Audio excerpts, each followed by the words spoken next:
সেই 28 তারিখে কিন্তু ফলাফল চূড়ান্ত হয়ে যাওয়ার তথ্য হয়ে যেত।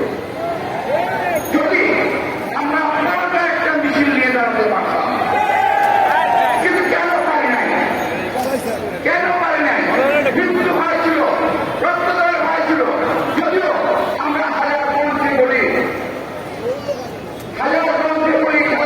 ভয় নাই, রাজপথ ছাড়ি নাই, খালিয়া কিছু হবে জ্বলবে আগুন ঘরের ইসলামীদের স্লোগানতে। খালেদিয়াকে আমাকে কোনো লাভ নাই। আমাদেরকে তৈরি হতে হবে। খালেদিয়া মানে গণতন্ত্র, খালেদিয়া মানে দেশের স্বাধীনতা।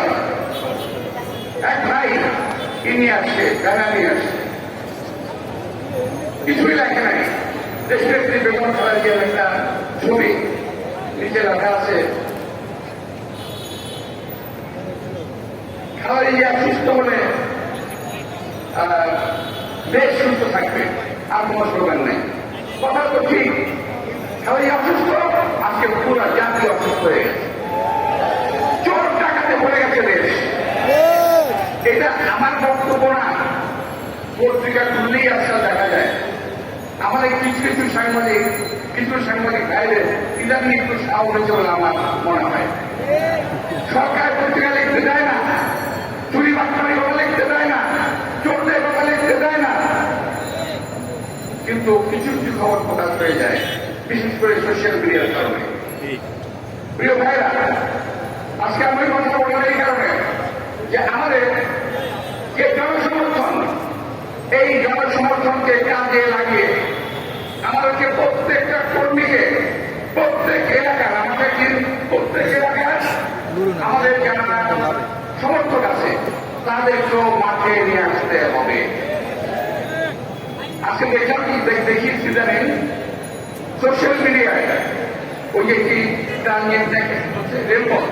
রেলপথ নিয়ে অনেক কথা হচ্ছে, অনেক লেখালেখি হচ্ছে, কি ক্ষতি হবে সব লেখা হচ্ছে, কিন্তু কেউ কিন্তু লেখে না কি করতে হবে।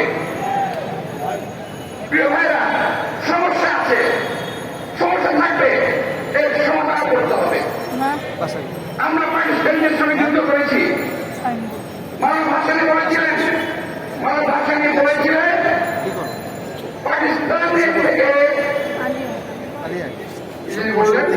পাকিস্তান থেকে মুক্ত হয়েছি দিল্লি দাসত্ব করার জন্য নয়। এটা আমার কথা নয়, বাংলা ভাষার কথা। প্রিয় ভাইরা, ইদানিং এই কথার উপরে আমাদের বিরোধী দলের নেতা কিনা আমাদের কাদের সাহেব খুব ক্ষুব্ধ হয়েছে ভীষণ। বিএনপি ভারত বিদ্বেষী কথা বলছে। আরেকটা কথা আজকে বলছেন, বিদেশে আওয়ামী লীগের কোন প্রভু নাই, বন্ধু আছে, যাদেরটা কিন্তু আমার নেতৃত্ব সবাইকে প্রথম বলেন বিদেশে আমাদের কোন বন্ধু নাই, শত্রু নাই, প্রভু নাই, কিন্তু আমাদের বন্ধু আছে।